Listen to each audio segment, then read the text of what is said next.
السلام عليكم ورحمة الله وبركاته. الله أكبر الله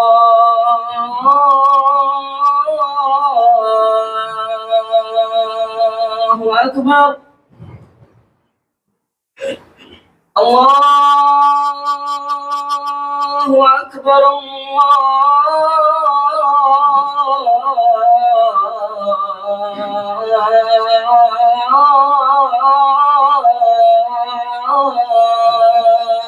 أكبر. أشهد أن لا إله إلا الله.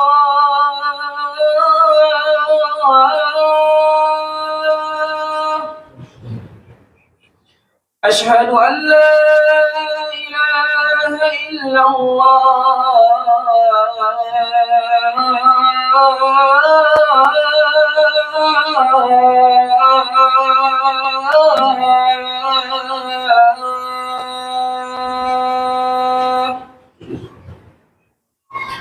أشهد أن محمدا رسول الله.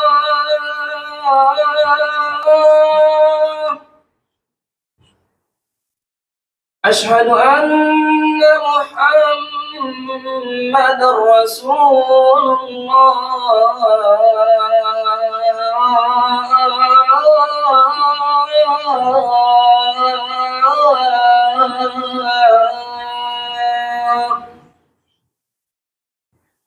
حي على الصلاة.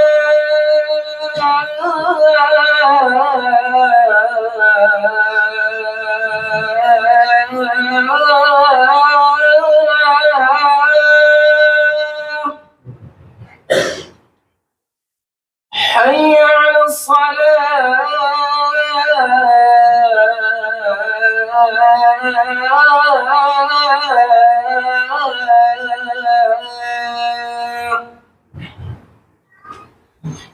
حي على الفلاح.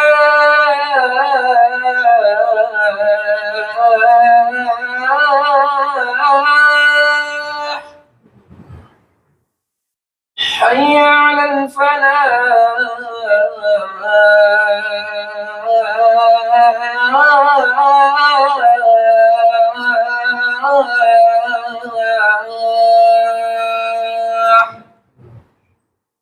الله أكبر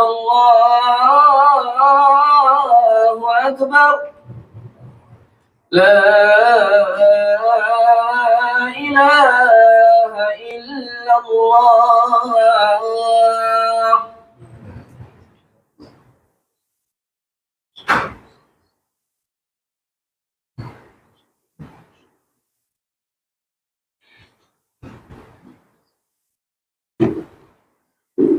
إن الحمد لله نحمده ونستعينه ونستغفره ونعوذ بالله من شرور أنفسنا وسيئات أعمالنا. من يهده الله فلا مضل له ومن يضلل فلا هادي له. أشهد أن لا إله إلا الله وحده لا شريك له وأشهد أن محمدا عبده ورسوله لا نبي بعده. يا أيها الذين آمنوا اتقوا الله حق تقاته ولا تموتن إلا وأنتم مسلمون. يا أيها الناس اتقوا ربكم الذي خلقكم من نفس واحدة وخلق منها زوجها وبث منهما رجالا كثيرا ونساء واتقوا الله الذي تساءلون به والأرحام إن الله كان عليكم رقيبا. يا أيها الذين آمنوا اتقوا الله وقولوا قولا سديدا يصلح لكم أعمالكم ويغفر لكم ذنوبكم ومن يطيع الله ورسوله فقد فاز فوزا عظيما. فإن أصدق الحديث كتاب الله وخير الهدي هدي محمد صلى الله عليه وسلم وشر الأمور محدثاتها وكل محدثة بدعة وكل بدعة ضلالة وكل ضلالة في النار. أما بعد، معاشر المسلمين رحمني ورحمكم الله، أوصيكم ونفسي بتقوى الله وطاعته فقد فاز المتقون. Jemaah sekalian, para hamba Allah, kaum muslimin yang dirahmati, berbahagia dan diberkati oleh Allah Azza wa Jalla. Inginkah Anda mendapatkan insyirah as-sadr dan rahatul bal, yaitu lapangnya dada dan tenangnya pikiran. Inginkah Anda mendapatkan jasmani yang sehat dan rohani yang tenang? Inginkah Anda mendapatkan ketentraman dan kebebasan dari fitnah, dari dhiqis sadr, yaitu dada yang sempit, dari ujian demi ujian, dari musibah demi musibah? Inginkah Anda mendapatkan karunia dari Allah Azza wa Jalla berupa takfir as-sayyi'at, yaitu penghapusan dosa-dosa, dan ziyadatul hasanat, dan penambahan kebaikan-kebaikan, dan juga raf'ud darajat, pengangkatan derajat demi derajat? Inginkah Anda mendapatkan itu semua? Tentu semua akan menjawab dengan hatinya ingin. Sebagai muslim yang berserah diri kepada Allah, sebagai mukmin yang beriman kepada Allah dan hari akhir, sebagai muhsin yang menginginkan untuk beribadah kepada Allah Subhanahu wa taala seolah-olah sedang melihat Allah Azza wa Jalla. Jika pun tidak mampu di derajat demikian, maka kita beribadah kepada Allah Azza wa Jalla dengan menganggap bahwa betul diri kita itu sedang diawasi dan dilihat oleh Allah Azza wa Jalla. Maka jika kita menginginkan menjadi seorang di antara abrar, orang yang baik, yang dimaafkan dan diampuni oleh Allah Azza wa Jalla, yang disingkirkan dari kehidupan kita kesulitan demi kesulitan, maka ada di antara solusinya yang mudah namun banyak ditinggalkan oleh orang. Jika pun dilakukan, banyak yang tidak sampai ke menghujam kesanubarinya, yaitu istighfar, meminta ampun kepada Allah Azza wa Jalla serta bertaubat kepadanya, rujuk kepada Allah Azza wa Jalla sebagai Rabb kita, sebagai Khaliq kita, sebagai yang berhak untuk kita sembah, bertawakal padanya, berinabah padanya, merasa takut akan azab dan murkanya, dan berharap senantiasa kepadanya, dan mencintai segala tentangnya dan syariatnya. Maka istighfar kepada Allah Azza wa Jalla termaktub dalam Al-Quran di banyak sekali ayat dan surat. Di antaranya Allah Ta'ala berfirman di surat Al-Baqarah, wastaghfirullah innallaha ghafurur rahim. Minta ampunlah kalian kepada Allah Azza wa Jalla. Sungguhnya Allah Ta'ala Maha Pengampun lagi Maha Penyayang. Kemudian wanistaghfiru rabbakum thumma tubu ilaihi. Dan beristighfarlah kalian kepada Rabb kalian dan kembalilah taubat kepadanya. Jika Allah Subhanahu wa taala memuji orang-orang yang beristighfar di waktu sahur, maka waktu sahur itu sepertiga malam terakhir atau setengah malam terakhir. Allah Subhanahu wa taala memuji surat Al-Imran dengan mengatakan wal mustaghfirina bil ashar, yaitu orang-orang yang beristighfar di waktu sahur. Dan juga di surat Adz-Dzariyat wa bil ashari hum yastaghfirun. Dan di waktu-waktu sahur mereka itu beristighfar, minta ampun pada Allah Azza wa Jalla. Juga di surat Ali Imran, tiada di antara kita melainkan pernah melakukan fahisyah, yaitu kekejian dari dosa, dan menzalimi diri kita sendiri dengan maksiat, baik saghair maupun kabair, dosa kecil maupun dosa besar.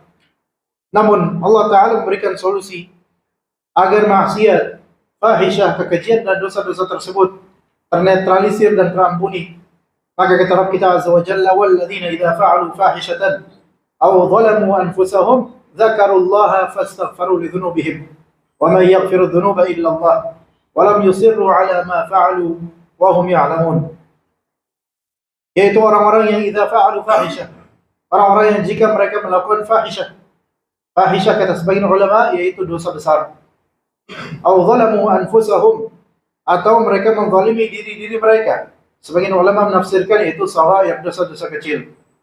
Namun hakikatnya baik dosa besar atau dosa kecil semua adalah kezaliman terhadap diri kita sendiri. Maka setelah mereka melakukan hal tersebut, zakarullah, mereka mengingat Allah Azza wa Jalla. Mengingat Allah Azza wa Jalla setelah melakukan dosa, itu ada beberapa derajat dan kemungkinan. Ada di antara manusia muslim yang melakukan dosa besar ataupun kecil, dan ketika melakukannya langsung ingat Allah, ini derajat yang terbaik. Dan kemudian istighfar, ini yang terbaik. Kata Nabi SAW, وَأَتْبِعِ السَّيِّئَةَ الْحَسَنَةَ تَمْحُهَا.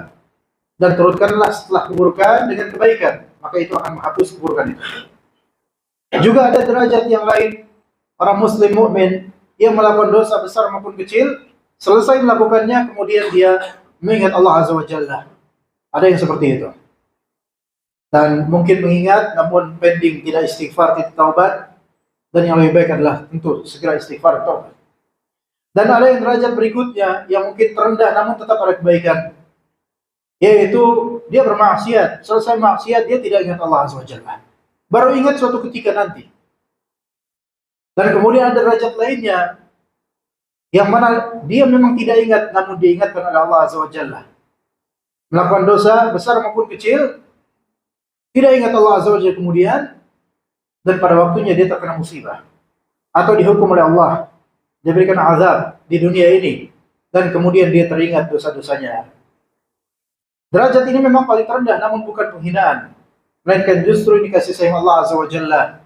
Ketika seseorang dihukum di dunia untuk membersihkan dosa-dosa itu jauh lebih baik daripada Allah Subhanahu wa taala tangguhkan azabnya menuju hari akhir. Maka jemaah sekalian rahimakumullah, apa yang menimpa pada diri kita dari kesulitan, musibah, kesusahan, kesempitan, baik yang sifatnya ma'nawi di dada kita maupun materi yang tampak, maka semua itu disebabkan oleh diri kita, jemaah sekalian. Bagi orang beriman yang menelisik hikmah dari Allah Azza wa Jalla, maka dia akan mendapatkan bahwa semua ini akibat dosa-dosa yang telah dia lakukan di masa lampau. Dan ini teguran dari Allah Azza wa Jalla, yang boleh jadi dulu telah dia taubat kepada Allah Azza wa Jalla akan dosa itu, namun Allah Ta'ala ingatkan kembali agar semakin taubat, semakin mendekat pada Allah Azza wa Jalla. Kadang-kadang ujian dan musibah adalah busyra lil mu'min, adalah kabar gembira untuk mukmin, akan nasihat dari Allah Azza wa Jalla, teguran dari Allah Azza wa Jalla, peringatan dari Allah Azza wa Jalla agar segera kembali ke track yang benar, kembali ke siratal mustaqim. Mungkin itu akibat dari doanya, ihdinas siratal mustaqim, sehingga Allah Subhanahu wa taala mengembalikannya pada jalan yang lurus dengan cara menghukumnya di dunia, mengingatkan padanya akan azab Allah Azza wa Jalla, dan membuatnya kembali kepada Allah Azza wa Jalla. Kemudian jemaah sekalian rahimakumullah, kata Allah Azza wa Jalla, "Wa may ya'mal su'an aw yadhlim nafsahu thumma yastaghfirillah yajidillahu ghafurur rahima." Barang siapa yang beramal buruk atau menzalimi dirinya, kemudian dia beristighfar kepada Allah, maka dia akan temukan Allah Subhanahu wa taala itu Maha Penyayang, Maha Pengampun lagi Maha Penyayang. Juga dalam hadis Nabi sallallahu alaihi wasallam, Allah Subhanahu wa taala berfirman, dan ini hadis qudsi, "Ya ibadi inni haramtu dzulma ala nafsi wa ja'altuhu bainakum muharrama fala tadzalamu." Wahai hamba-hambaku, sesungguhnya aku mengharamkan kezaliman untuk dilakukan oleh diriku, dan aku jadikan hal tersebut, yaitu kezaliman, itu haram antar kalian. Fala tadzalamu, maka janganlah kalian saling menzalimi satu sama lain. Ya ibadi, wahai hamba-hambaku. Dan ini adalah khitab, pernyataan dari Allah, seruan dari Allah untuk kita para hamba Allah yang kita memiliki banyak dosa. Ya ibadi, kullukum dhal illa man hadaitu. Semua dari kalian itu tersesat, tidak mengetahui, tidak berilmu, tidak mengetahui jalan kecuali yang telah aku beri petunjuk. Fastahduni ahdikum, maka mintalah petunjuk padaku, aku akan memberikan petunjuk pada kalian. Petunjuk ini mencakup hidayah ilm atau hidayah, dan juga hidayah amal, atau disebut juga hidayah irsyad atau hidayah taufik. Seseorang ketika kebingungan bagaimana dia mengarungi kehidupan ini, bagaimana dia melanjutkan kehidupannya, bagaimana dia membuat keputusan di dunia ini, maka minta hidayah pada Allah Azza wa Jalla. Maka Allah Ta'ala akan membimbingnya dan memberinya hidayah. Pada asalnya manusia itu jahil, tidak mendapatkan hidayah, maka Allah Ta'ala berikan hidayah pada orang-orang yang Allah inginkan, terutama sekali orang-orang yang meminta padanya. Kemudian kata Allah Azza wa Jalla, "Ya ibadi, kullukum ja'iun illa man at'amtuh." Sesungguhnya semua dari kalian itu kelaparan, kecuali yang telah aku berikan makan. Fastat'imuni ut'imkum, maka mintalah makan kepadaku, yaitu rezeki untuk makan, maka aku akan berikan makanan pada kalian. Ya ibadi, kullukum 'arin illa man kasawtuh.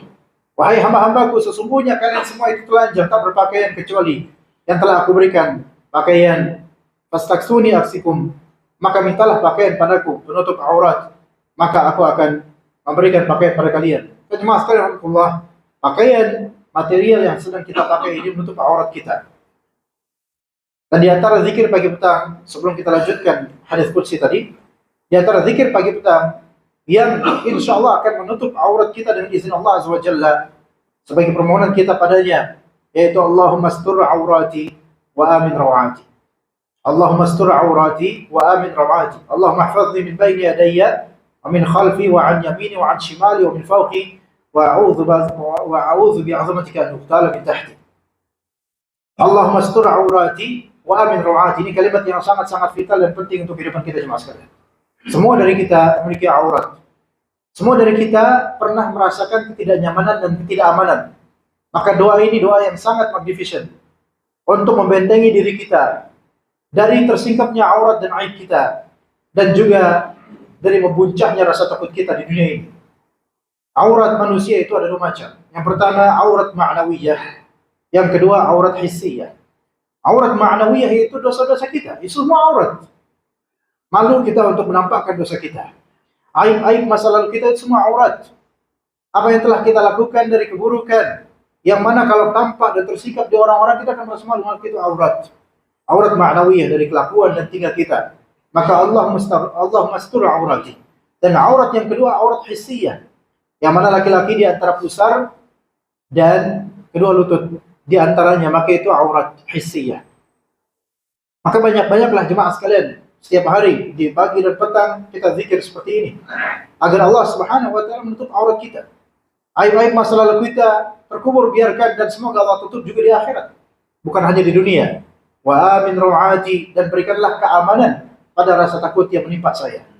Jemaah sekalian rahimakumullah, di antara kita mungkin ada yang sekarang sedang merasa takut akan sesuatu. Entah takut akan rezeki masa depan, entah takut aibnya tersingkap, entah takut pada pihak-pihak yang mungkin akan datang menagih hutang, entah takut ini atau takut itu. Maka wa amin rawati, ya Allah berikanlah keamanan pada hatiku yang sedang gelisah dengan ketakutan ini. Kemudian jemaah sekalian rahimakumullah, kata Allah Azza wa Jalla di hadis qudsi, ya ibadi innakum tukhti'una bil-laili wan-nahar. Wahai hamba-hambaku, sesungguhnya kalian itu banyak bersalah di malam dan siang, selalu bersalah, selalu ada salah. Selalu ada salah, sengaja atau tidak.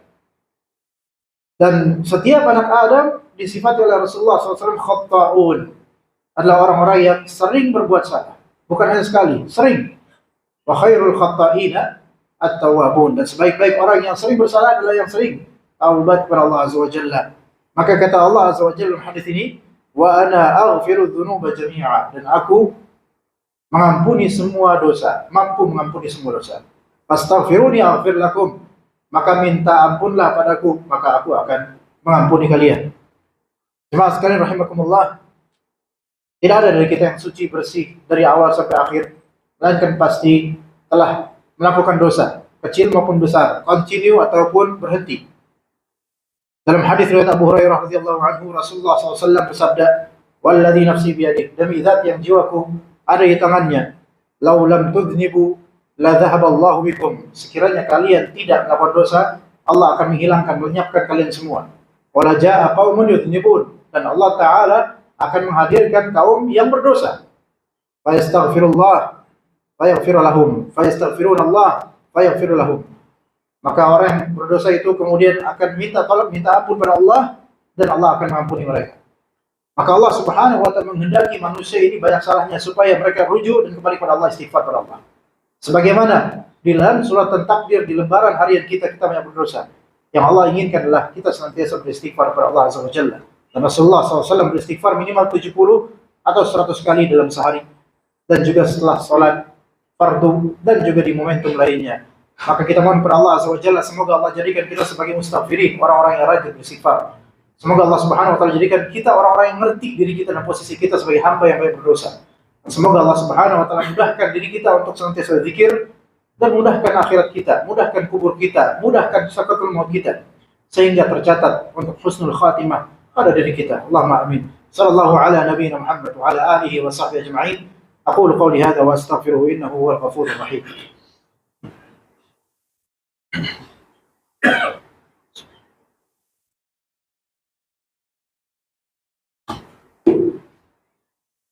Alhamdulillah. Alhamdulillahilladzi khalaqas samawati wal arda wa ja'ala adh-dhulumati wan nur. Wassalatu wassalamu 'alal Mustafa al-mujtaba nabiyyina Muhammad wa 'ala alihi wa sahbihi wa man ittaba'al huda. Jemaah sekalian, rahimani wa rahimakumullah. Maka di antara sebab-sebab terbesar dhiq as-sadr wal i'rad, di antara sebab-sebab seseorang itu mengalami sempitnya dada dia, tidak lapangnya kehidupan dia, adalah dosa. Dan penangkalnya adalah istighfar. Maka kata Allah Azza wa Jalla, laula tastaghfiruna Allah la'allakum turhamun. Sekiranya kalian itu beristighfar pada Allah, dan semoga kalian dirahmati oleh Allah Azza wa Jalla. Maka istighfar mendatangkan rahmat dari Allah Azza wa Jalla. Jika seseorang diberikan rahmat oleh Allah Azza wa Jalla, maka tidak ada yang bisa mengimsak atau menahan rahmat tersebut.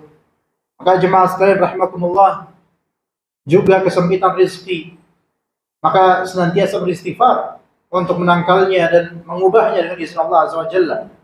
Sebagaimana perkataan Nabi Nuh alaihissalam, "Qultu astaghfiru rabbakum innahu kana ghaffara." Maka katakan, istighfarlah kalian kepada Rabb kalian, sesungguhnya Dia Maha Pengampun. Yursilis samaa'a 'alaikum midrara wa yumdidukum bi amwali wa banina wa yaj'al lakum jannati wa yaj'al lakum anhara. Maka kalau dengan efek istighfar itu, kalian Allah Subhanahu wa taala akan memberikan air hujan bertubi-tubi, dan juga melapangkan harta kalian, anak-anak kalian, dan menjadikan adanya taman-taman, kebun-kebun, dan juga sungai-sungai. Maka kebaikan demi kebaikan yang akan kita dapatkan dengan sebab istighfar, karena Allah Subhanahu wa taala mencintai orang-orang yang beristighfar dan orang-orang yang kembali kepada Allah Azza wa Jalla. Maka jemaah sekalian rahimakumullah, mari kita introspeksi diri kita jemaah sekalian. Dosa-dosa kita yang di masa lampau, dan kita turunkan kesombongan kita, arogansi kita. Merendahlah kepada Allah Azza wa Jalla, tawadhu kepada Allah Azza wa Jalla, dan istighfarlah. Karena ujian dan musibah yang ada di dunia ini masih belum seberapa dibandingkan dengan kesulitan-kesulitan hari akhir. Ketakutan-ketakutan di dunia ini tidak ada seberapa dibandingkan dengan hari akhir. Maka ada kesempatan besar selagi nafas masih ada dan juga jiwa masih dikandung raga, kesempatan besar untuk istighfar, untuk menghapus dosa-dosa masa lampau kita, sehingga tercover, tertutup, dan Allah Subhanahu wa taala kubur aib-aib tersebut. Dan semoga Allah Subhanahu wa taala tutup semua dari aib kaum muslimin, tutup dari aib kita semua yang masa lalu telah kita taubatkan. Dan Allah Subhanahu wa taala sitir, yaitu yang betul-betul akan menutup, tidak akan membuka aib-aib orang-orang yang telah bertaubat padanya. Dan Allah Subhanahu wa taala akan menutup orang-orang yang menutup aib saudaranya. Maka jika kita mengetahui di antara saudara semuslim kita yang mana memiliki aib yang tidak pantas untuk disebarluaskan, maka wallahi afdal untuk kita tutup. Karena boleh jadi suatu saat kita pun akan mendapatkan aib atau memiliki aib yang tersingkap, dan kita berharap agar orang-orang menutupnya sehingga tidak meluber kemana-mana. Maka jemaah sekalian rahimakumullah, istaghfiru rabbakum innahu kana ghaffara. Beristighfarlah kalian kepada Rabb kalian, sesungguhnya Allah Subhanahu wa taala Maha Pengampun, dan Allah Subhanahu wa taala, innallaha thayyibun la yaqbalu illa thayyiban. Sesungguhnya Allah itu Maha baik dan tidak menerima kecuali yang baik-baik saja. Maka istighfarlah dengan baik, minta ampunlah pada Allah baik-baik. Maka sesungguhnya Allah itu lebih rahim daripada segala hakim. Segala hakim Allah Ta'ala lebih rahim. Segala aparat Allah Ta'ala lebih rahim. Segala orang tua Allah Ta'ala lebih rahim.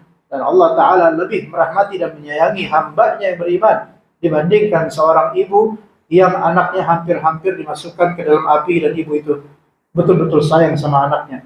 Maka Allah lebih merahmati dibandingkan ibu itu terhadap anaknya. Sallallahu ala nabiyina Muhammad wa ala alihi wa sahbihi ajma'in. Allahumma inna nas'aluka bi anna lakal hamdu la ilaha illa anta المنان بديع السماوات والأرض يا حي يا قيوم يا ذا الجلال والإكرام. اللهم اغفر للمسلمين والمسلمات وللمؤمنين والمؤمنات الأحياء منهم والأموات إنك سميع قريب مجيب الدعوات. اللهم آت نفوسنا تقواها وزكها أنت خير من زكاها أنت وليها ومولاها. اللهم إنا نعوذ بك من علم لا ينفع ومن قلب لا يخشع ومن نفس لا تشبع ومن دعاء لا يسمع. ربنا لا تزغ قلوبنا بعد إذ هديتنا وهب لنا من لدنك رحمة إنك أنت الوهاب. ربنا هب لنا من أزواجنا وذرياتنا قرة أعين واجعلنا للمتقين إماما ربنا آتنا في الدنيا حسنة وفي الآخرة حسنة وقنا عذاب النار عباد الله إن الله يأمركم بالعدل والإحسان وإيتاء ذي القربى وينهى عن الفحشاء والمنكر والبغي يعظكم لعلكم تذكرون فاذكروا الله يذكركم واشكروا على نعمه يزدكم ولذكر الله أكبر